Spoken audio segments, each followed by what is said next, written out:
안녕하십니까. 신지식인 정인태입니다.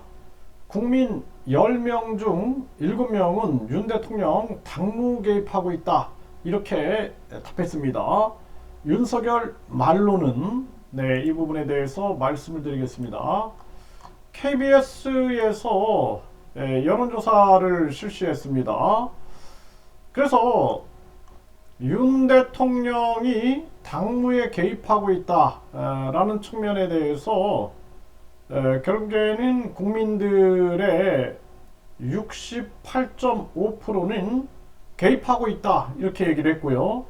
21.2%는 개입하고 있지 않다 이렇게 얘기를 했습니다. 이 개입하고 있지 않다 21.2%는 아주 그냥 뭐 정신이 마비된 사람들이죠. 그래서 항상 정치를 할 때 보면은 이 완전 그 광신도급 강성 지지층들 이 사람들 때문에 나라가 망치는 겁니다. 그래서 이들이 보면은 요즘에 나는 신이다라는 그 다큐도 보면은 이 마찬가지거든요. 완전 그 자기들이 따르는 자를 영웅시하고 신격화하고 숭배화시키는 거죠. 이렇게 해가지고 완전히 그냥 이 맹신도 광신도로 만들게 되는데 이런 사람들은 아무런 판단을 못해요. 그러니까 지도자가 길거리에서 범죄를 저질러도 만세를 부르는 사람들, 아예 그냥 이성 합리 판단을 전혀 못하는 사람들, 그런 사람들이 있죠. 지금 개입하고 있다 68.5%. 국민들은 상식을 가지고 판단하고 있는 겁니다. 누가 봐도 개입하고 있다. 아니 뭐 유승민 막기 위해서 30% 국민 여론을 빼버리잖아요. 이때도 보면은 계속 언론에서 뭐 100% 당원이어야 된다. 국민들에게 세금을 받지 말아야죠. 그래서 국민들 혈세는 정당 보조금, 선거 보조금, 보정금으로 빼먹으면서 그런 움직임들, 이게 안타까운 측면들이고, 그리고 또 뭐 나경원 전 의원에 대한 누르기, 또 안철수 이 대표에 대한 계속된 대통령실 개입, 이런 걸 보고 국민들이 판단 못하겠습니까? 결국에는 개입하고 있다. 근데 국민들은 이미 인식하고 있는 거예요.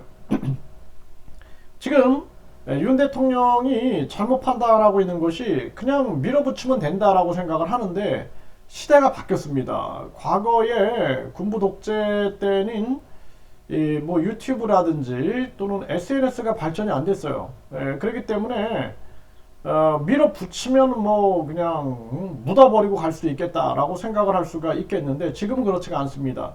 그래서 이태원 참사 문제, 그때의 정부의 대응한 태도, 그리고 대통령실 이전, 이거 국민들이 지금 쌓고 있는 거예요. 계속 임계점이 다다릅니다.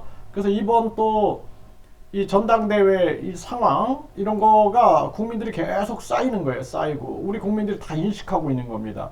그래서 윤석열 대통령 같은 경우에는 결국에는 개헌 세력들이 이제 들고 일어나게 될 겁니다.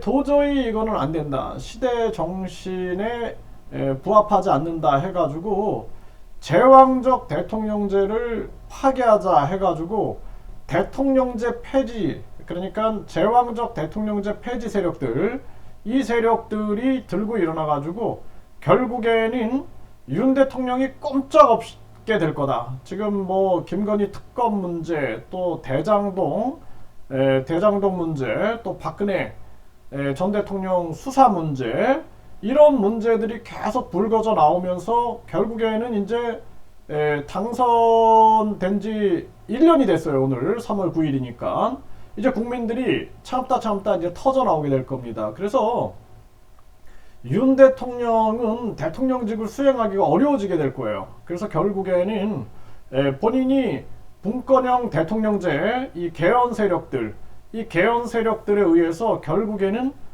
무장 해제되는 거죠.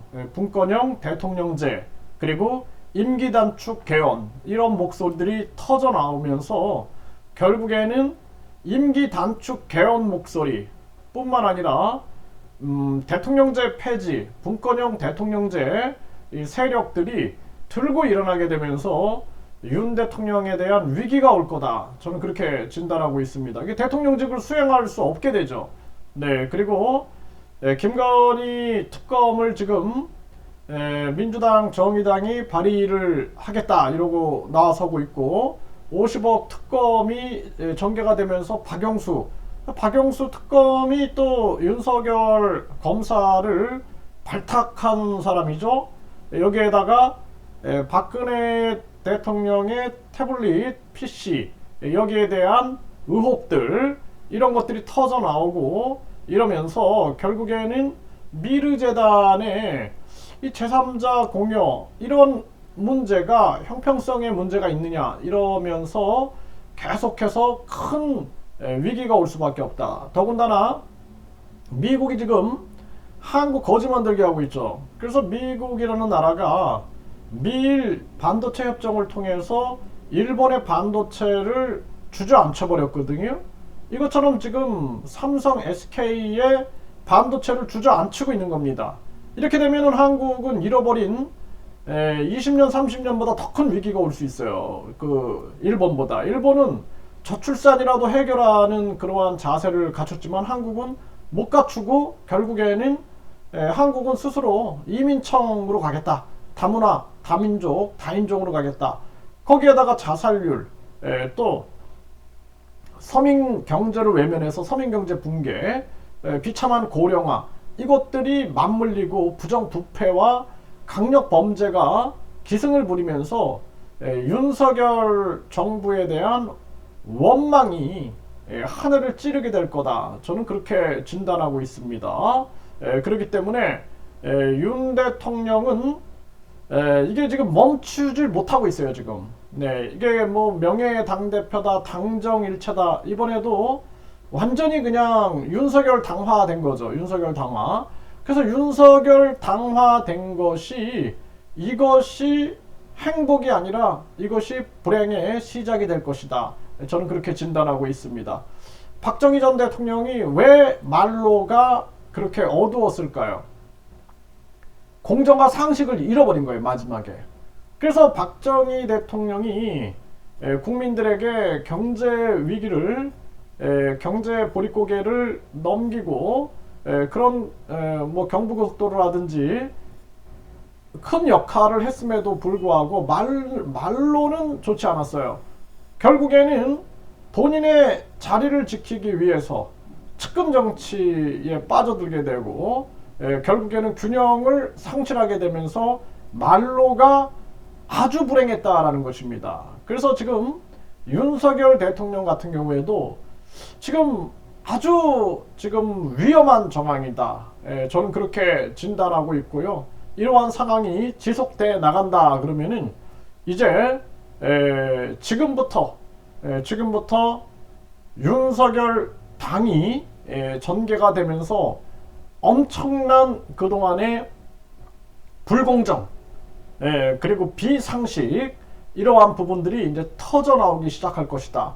그렇게 저는 진단을 하고 있습니다.